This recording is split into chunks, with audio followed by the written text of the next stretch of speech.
Dans cette vidéo nous allons parler du tabagisme. 1. Pathologie liée au tabagisme. 2. Les deux mécanismes conduisant au risque cardiovasculaire. 3.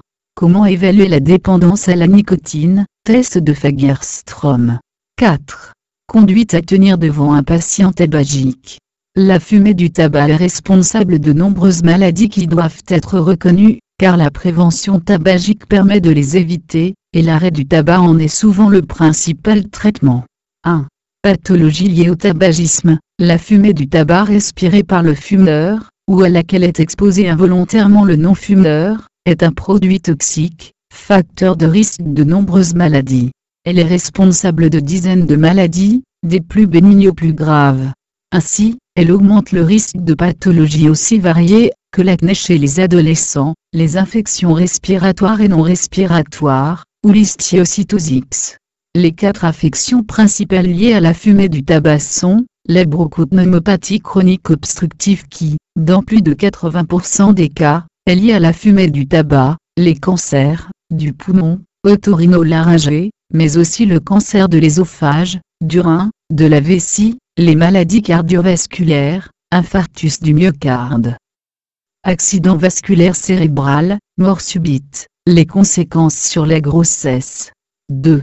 Les deux mécanismes conduisant au risque cardiovasculaire sont maintenant bien différenciés. A. L'atteinte de la parathérosclérose se construit lentement et elle est responsable en particulier de l'angine de poitrine. B. L'autre mécanisme de l'atteinte artérielle est l'association de spasmes et thromboses, qui peuvent s'installer en quelques heures, et commencent à être réversibles quelques heures après l'arrêt du tabac.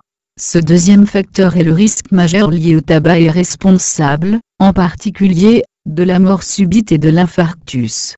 Le monoxyde de carbone, CO, a un rôle central dans la pathologie non cancéreuse liée au tabac, qu'elle soit cardiovasculaire ou liée à la grossesse. La mesure du CO expiré est simple, motivante et pertinente dans le suivi du tabagisme. Le tabagisme passif est responsable de maladies clairement établies chez les adultes et les enfants.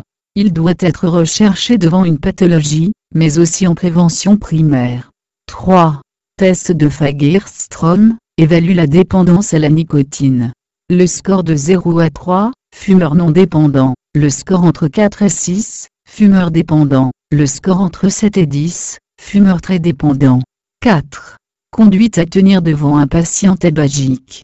Dès que l'on aborde avec un patient fumeur, la prise en charge d'une maladie liée au tabac, il est important de lui expliquer clairement la relation de cause à effet entre le tabagisme et la maladie, et les mécanismes impliqués, afin d'apporter des éléments de motivation supplémentaires pour aider à l'arrêt et prévenir les reprises. Dans les maladies graves, comme le cancer du poumon, il faut conduire cette information avec discernement pour ne pas faire naître un sentiment excessif de culpabilité.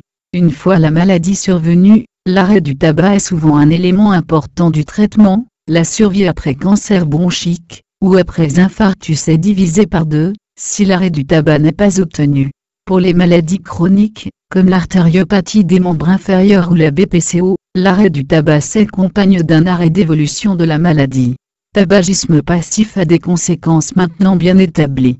Abonnez-vous à la chaîne, pour être au courant des nouvelles vidéos.